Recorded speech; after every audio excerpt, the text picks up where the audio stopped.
had a series of deteriorating election processes going from 2012, 2017 and 2022. It wasn't improving, unfortunately, and so it was getting, by and large, more violent, and the mechanisms for ensuring that free and sort of fair votes by the public were, really being stretched. So that was the case in much of the Highlands region for a long time, but many of the abuses that we saw occurring in the Highlands region, we saw extending into the other parts of the country. Nevertheless, as the ANU review indicated, some parts of the country were significantly better than other parts of the country. So New Guinea Islands generally more, compliant with the rules. Mamasi southern region, somewhat more compliant with the rules. And then the Highlands region, particularly parts of the Highlands, very non-compliant. But also NCD, increasingly non-compliant over the course of those years. We know that preparation for an election is a 5-year process. One has to be preparing. Immediately one election is concluded, one should be preparing for the next election again. And some work has been done since the last election, but we know that the Electoral Commission is very inadequately resourced between elections. The last election, we were meant to have the election and the LLG elections. That didn't occur. LLG then went and slipped to 2024, and then it went on slipping until late last year and ongoing. So the resources they had for the LLGs and then the by-elections that have been happening have been eating up the limited resources, and their capacity to prepare for the next elections is limited. So, as you know, in 2023, there was the Special Parliamentary Committee on reviewing the 2022 elections, and it highlighted many of the deficiencies of the election process, sometimes the result of weaknesses, incapacity to deliver things by the Electoral Commission, sometimes it's by some of the other institutions, and issues to do with electoral finance and a number of other areas. So a load of recommendations came out, in fact 70 recommendations, but we know that there's been very little progress in implementing those recommendations.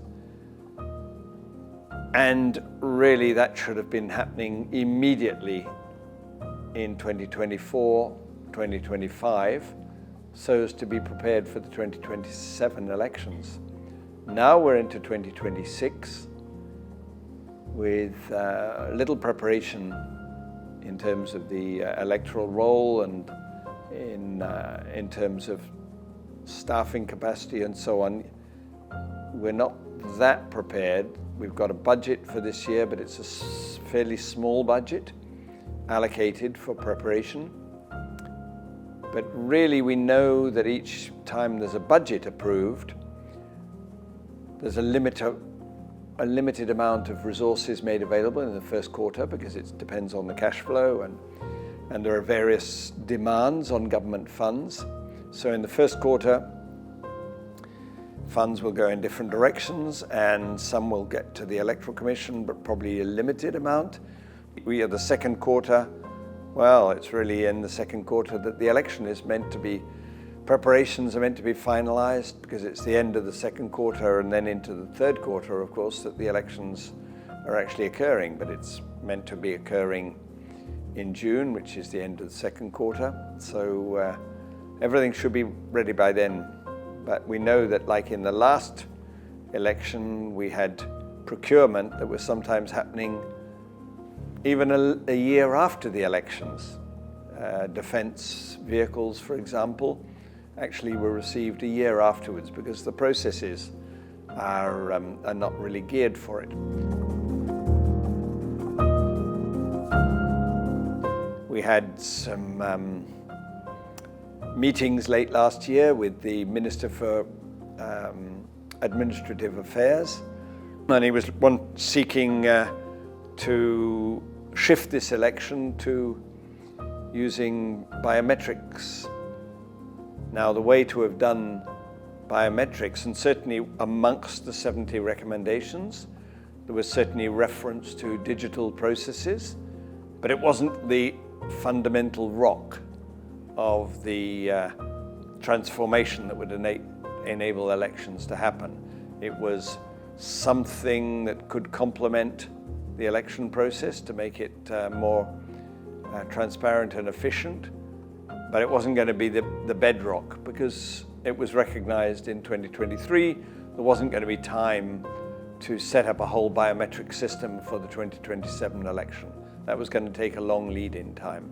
So some other countries that have gone biometric, and during that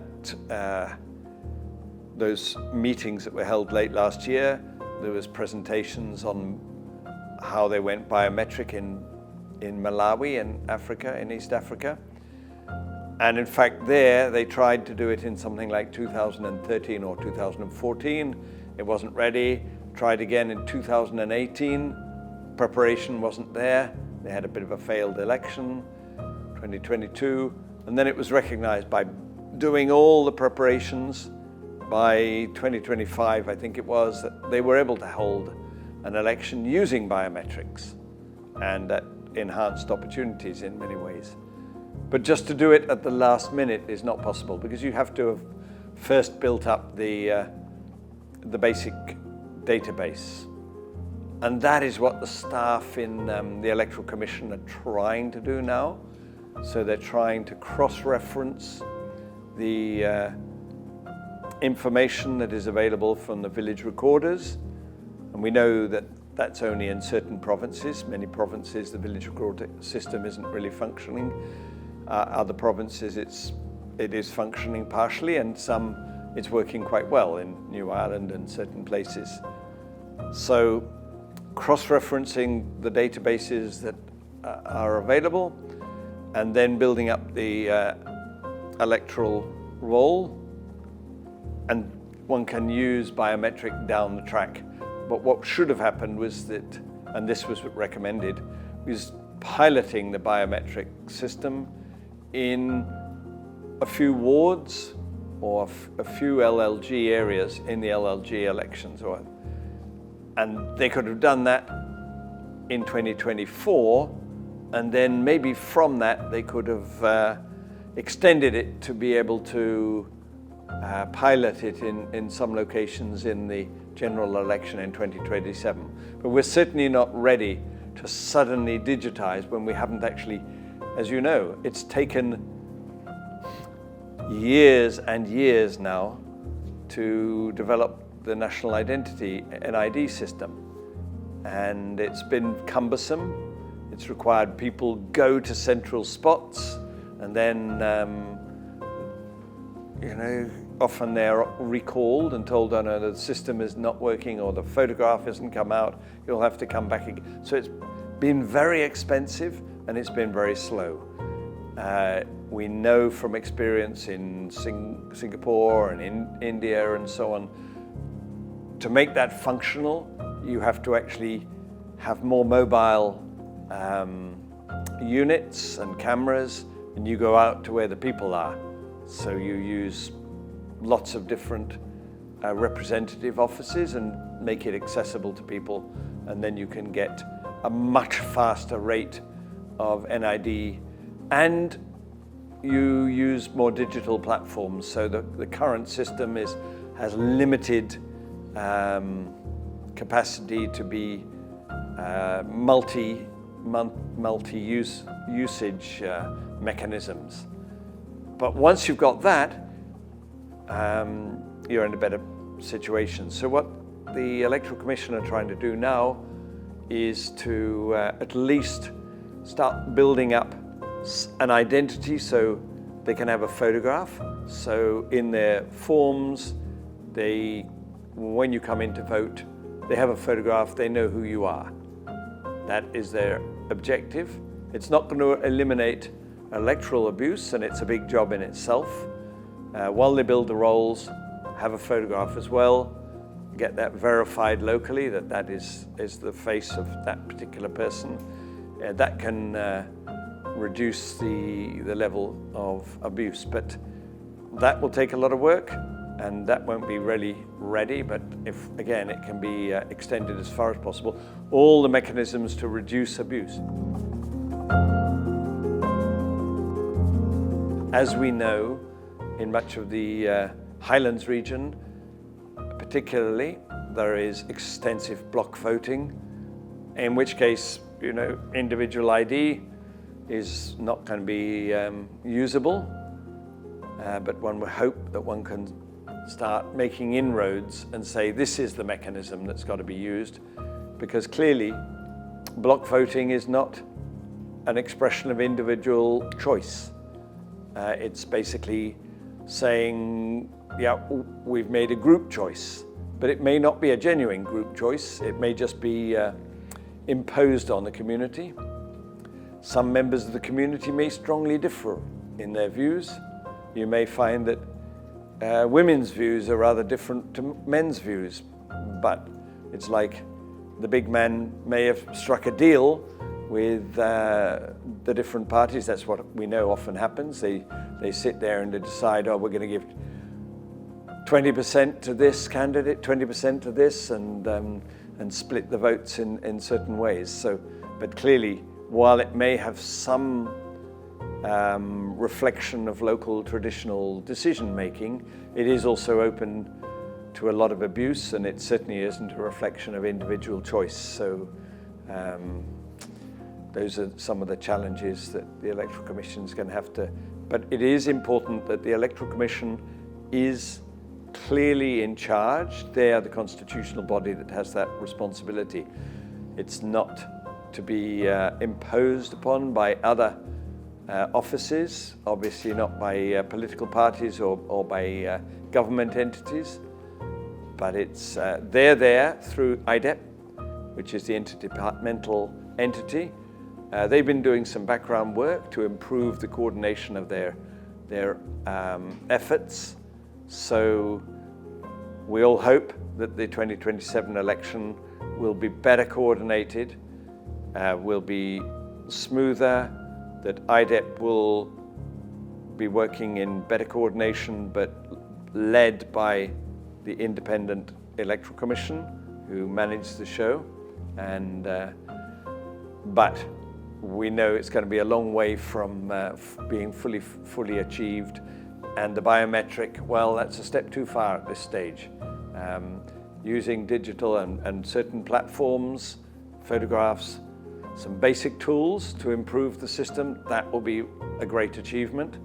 We really need to have a range of staff appointed for the Electoral Commission doing their systems, their verification, their checks, appointing the returning officers early so that they're not just appointed in the last days or weeks before the election, and ensuring that those officials are independent people and are not just the members of Parliament's right-hand person and don't have those sort of biases. Yeah.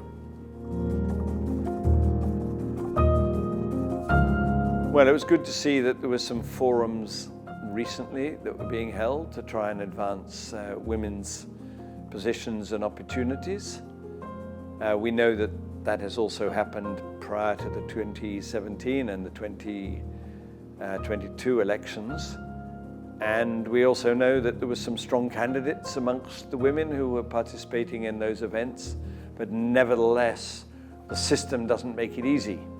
And that's the system which enables political parties to support women.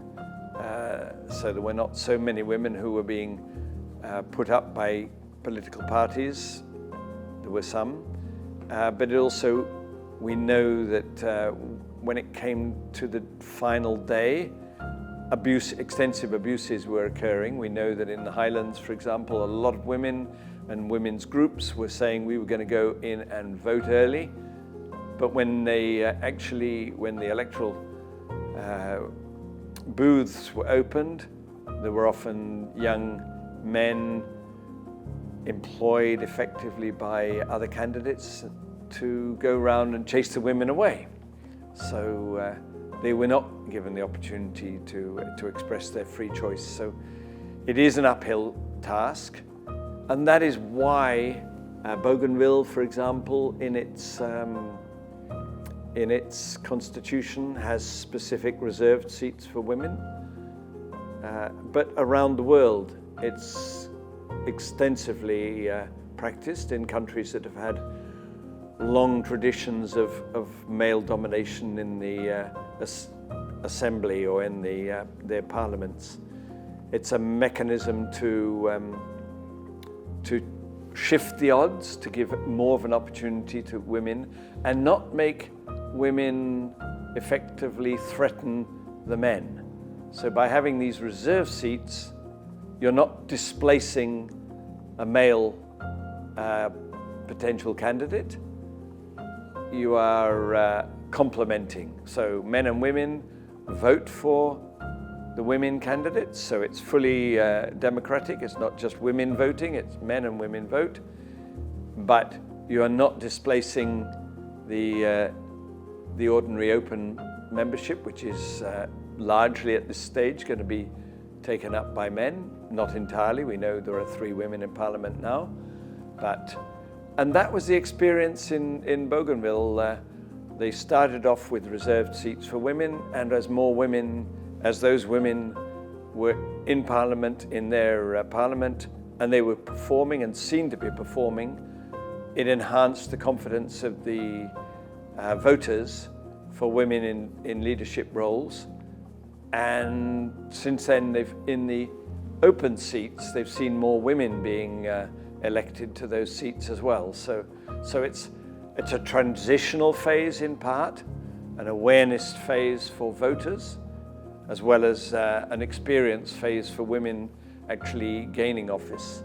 And so one would imagine that would be the case in the rest of Papua New Guinea. It may be easier in some provinces. So you've got a governor in Central who's a woman. You've got an open member in Madang. So there are, we do have demonstrations of women being in seats, and we know that that's been the case hitherto as well in some provinces, in Manus and in NCD. It's still a long way in the Highlands. So we know that in the Highlands provinces there are a lot of strong women, a lot of very capable women who could hold political offices. But we know that the Highlands big man system makes it more challenging. I mean, you can certainly look amongst the Highlands women now. There would be a number who would make very suitable prime ministers as well as other offices, but it's hard for them even to get the entry. If you have a parliament that is made up of over 100 people with only 2 or 3 women, women's needs are not being adequately reflected in that parliament. Hence the need for those reserved seats, even if it's just an interim stage until you get more women in Parliament through the open seats and through the governor's seats. To be starting the election process at the beginning of the year before is still late in the day for any significant reforms. And as you will see from the recommendations from the Special Parliamentary Committee, and also from the Constitutional Law Reform Commission, and also from the recommendations from some of the independent reviews, election scrutiny that occurred in 2022, There were many more substantial reforms were recommended. It's late in the day to put those reforms through. The Special Parliamentary Committee said start that at the beginning of 2024. Now it's the beginning of 2026. We only have a modest amount of budget allocated for 2026, so even if you have all the will in the world, you're not going to be able to push through. So to be able to, with a year and a bit before the next election, even with the best will now, there's a very substantial limit on what can be done. Even if there was the money that was there now, you haven't got the time to push through a lot of those reforms and preparation. So one has to sort of trim down, do two things. One is really do the preparation so that you are really committed to and have the capacity to be driving through reforms immediately after the next election, that you will look at the election process as a 5-year process. So you're reviewing the previous election immediately after the next election, and that you're doing all those steps for the next election. But in the meantime, you're also working this year on doing all the measures, critical measures, not major reforms, but all the critical measures to make the election process more transparent and more workable, using the existing rules that are in place.